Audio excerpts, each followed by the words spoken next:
मित्रांनो, तुमच्या गावात तुमच्या वाडीत रात्री बेरात्री जर कोणाला ताप चढलाच किंवा कोणाला विंचू चावला, कोणाला पोटदुखीत मळमळ काहीतरी व्हायला लागली, तर गावात जवळपास कुठेही एमबीबीएस डॉक्टर नसतोच। अशा वेळी धावून येतो तो एकच डॉक्टर जो गेली 10-15 वर्ष तुमच्या गावात ठाण मांडून बसलाय। त्याचं नाव आहे BHMS डॉक्टर, म्हणजेच होमिओपॅथीवाला। आणि आज त्याच डॉक्टरवर प्रश्नचिन्ह उपस्थित केले जात आहेत। महाराष्ट्रात आज एक असा वाद पेटलाय जो थेट तुमच्या आमच्या आरोग्याशी, गावागावातल्या गोरगरीब जनतेच्या जीवाशी जोडलेला आहे। आज घेऊन आलो एक ज्वलंत रिपोर्ट, होमिओपॅथी विरुद्ध ॲलोपॅथी। या वादाचा खरा चेहरा, डॉक्टर लोक का संप करत आहेत, हेच अनेक प्रश्न आहेत। संपूर्ण गावातून खेड्यापाड्यातून आलेले जे काही रुग्ण आहेत ते ग्रामीण रुग्णालयात आज या आंदोलनाचा त्रास सहन करत आहे। नेमकं का बरं आंदोलन होत आहे तेच आज आपण जाणून घेणार आहोत। नमस्कार, मी आपल्या सर्वांचाच मित्र अक्षय ताटे आणि आपण बघताय सत्य पे सत्ता। प्रश्न तुमचे, आवाज आमचा। मुद्दा आहे CCMP म्हणजे certificate course in modern pharmacology. हा कोर्स पूर्ण केलेल्या BHMS म्हणजेच होमिओपॅथी डॉक्टरांना महाराष्ट्र मेडिकल काउन्सिलमध्ये स्वतंत्र नोंदणी देण्याचा निर्णय राज्य सरकारने घेतलाय। आनंदाची गोष्ट आहे। या नोंदणीमुळे हे डॉक्टर मर्यादित स्वरूपात ॲलोपॅथी म्हणजेच मॉडर्न मेडिसिन्सचं औषध देऊ शकणार आहेत। आणि इथूनच सुरू झाला एक धुमाकूळ। इंडियन मेडिकल असोसिएशन म्हणजेच IMA आणि Maharashtra association of resident doctors म्हणजे MAT यांनी या निर्णयाविरोधात रणशिंग फुंकलाय। आणि नागपूरच्या शासकीय वैद्यकीय महाविद्यालयातील जवळपास 700 निवासी डॉक्टर आज संपावर गेलेत। छत्रपती संभाजीनगरमध्ये सुद्धा तीच परिस्थिती आहे, तिकडे मुंबईमध्ये तीच परिस्थिती आहे। नेमकं का असं होतंय? आणि सूत्रानुसार हा संप आता राज्यभर पसरलाय, म्हणजे पूर्ण महाराष्ट्रात आज पूर्ण डॉक्टर संपावर आहेत। का बरं मित्रांनो? कारण IMH म्हणजेच हे काय आहे हे आधी समजून घेऊया आणि मग नंतर समजूया की यांचे काय नेमकं दुखणं आहे। आता त्यांचा दावा असा आहे की आम्ही 5 वर्ष खडतर मेहनत करून MBBS झालोय, क्लिनिकल एक्सपर्टीज मिळवली आहे, मेहनत घेतली आहे आणि एका वर्षाच्या शॉर्ट कोर्सवर कुणाला ॲलोपॅथीची परवानगी देणं म्हणजे रुग्णांच्या जीवाशी खेळ आहे असा आरोप केला जातोय। औषधांचे साईड इफेक्ट्स, चुकीचं निदान आणि यातून रुग्णांच्या सुरक्षेला धोका निर्माण होऊ शकतो असंही सांगितलं जातंय। आता हा युक्तिवाद ऐकायला थोडासा गंभीर वाटतो, म्हणजे नाकारता येणार नाही बरं का, चुकीचं बिलकुल नाहीये। पण मित्रांनो, इथेच थांबून चालणार नाहीये, कारण नाण्याची दुसरी बाजूला सुद्धा तितकी जड आहे किंवा बघावं लागते, किंबहुना जास्त वजनदार आहे। आता होमिओपॅथी आणि CCMP पात्र डॉक्टरांची बाजू ऐकली आपण तर चित्र वेगळंच दिसतं बरं का मित्रांनो। या डॉक्टरांचं म्हणणं आहे की त्यांचं होमिओपॅथीचं शिक्षण 5.5 वर्षाचं असतं आणि त्याच मॉडर्न मेडिसिनचे जवळपास तेच विषय शिकवले जातात, म्हणजे कोर्स थोडाफार जवळजवळ सेमच असतो। जे ॲलोपॅथीच्या अभ्यासक्रमात असतात फरक इतकाच आहे की त्यांच्याकडे होमिओपॅथी हा वेगळा आणि जास्तीचा एक विषय असतो। आणि याच पायावर सरकारने त्यांना अतिरिक्त 1 वर्षाचा गव्हर्नमेंट कॉलेजचा फार्माकोलॉजी कोर्स करायला लावलाय। आता तो पूर्ण झाल्यावरच त्यांना ही नोंदणी दिली जाते, म्हणजे आधी त्यांना कोर्स करावा लागणार आहे। म्हणजे हे काही मित्रांनो रस्त्यावरून उचलून कोणालाही डॉक्टर बनवलेलं नाहीये। सरकार मान्य अभ्यासक्रम, सरकारी परीक्षा आणि त्यानंतरच ही परवानगी आहे। हा मुद्दा इथे कोणीही सहजासहजी दुर्लक्षित करू शकत नाही।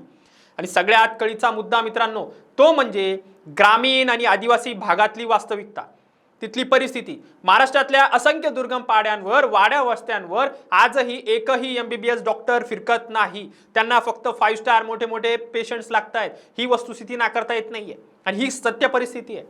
बरं, आता आरोग्याची पहिली फळी हीच माणसं सांभाळत आली आहेत, म्हणजे तुम्ही कुठेही दवाखान्यात जा मोठ्या मोठ्या, तिथं हे BHMS वालेच रात्रपारात्री ड्युट्या करतायत।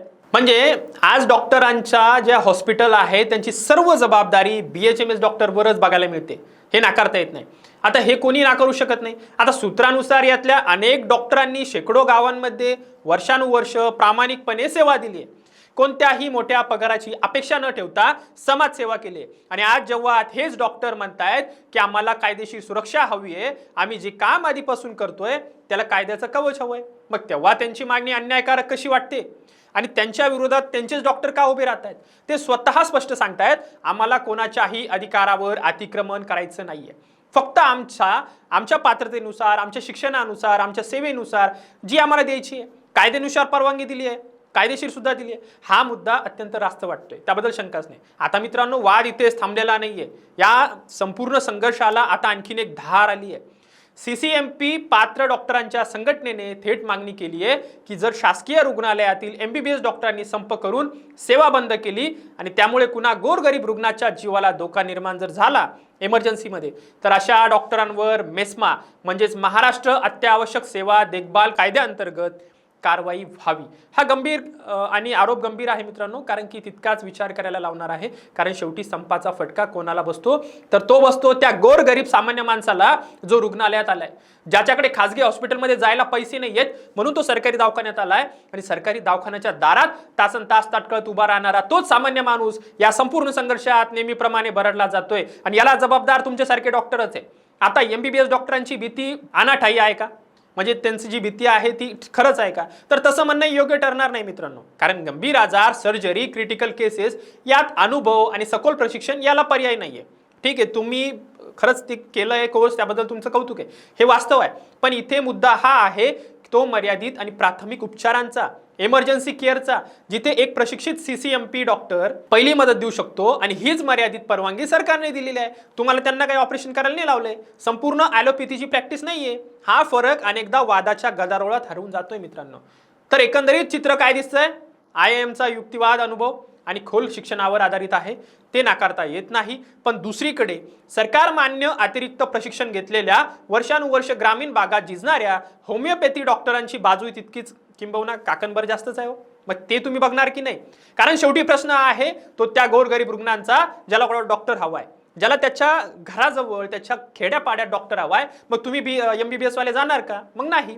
मग तो कोणत्याही पॅथीचा असो, त्याच्याशी काही घेणं नाही. सरकार आता या दोन्ही बाजूंचे दावे प्रतिदावे तपासून काय भूमिका घेतं याकडे संपूर्ण राज्याचं लक्ष आहे. आम्ही कोणाची बाजू घेत नाहीये. जे सामान्य नागरिक आहे, सामान्य माणूस आहे, त्याच्यासाठी आम्ही बोलतोय. आता मित्रांनो, तुम्हाला काय वाटतं कमेंट करून नक्की सांगा. हा रिपोर्ट नक्की आवडला असेल तर जास्तीत जास्त शेअर करा, चॅनल सबस्क्राईब करायला विसरू नका आणि बेल आयकॉन दाबून ठेवा, म्हणजे जेणेकरून तुम्हाला आमचे व्हिडिओ अपडेट्स येत राहतील. बरं, तुम्हाला या BHMS आणि MBBS मधलं काही कळलं असेल किंवा हे ठीक आहे, तुम्हाला कन्फ्युजन असणार कारण सामान्य प्रेक्षक आहेत, त्याबद्दल शंकाच नाही.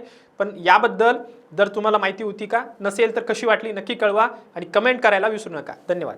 2 महिन्यानंतर सिंगापूर ब्रांचला प्रमोशन होतंय तुझं. कॉंग्रॅच्युलेशन्स.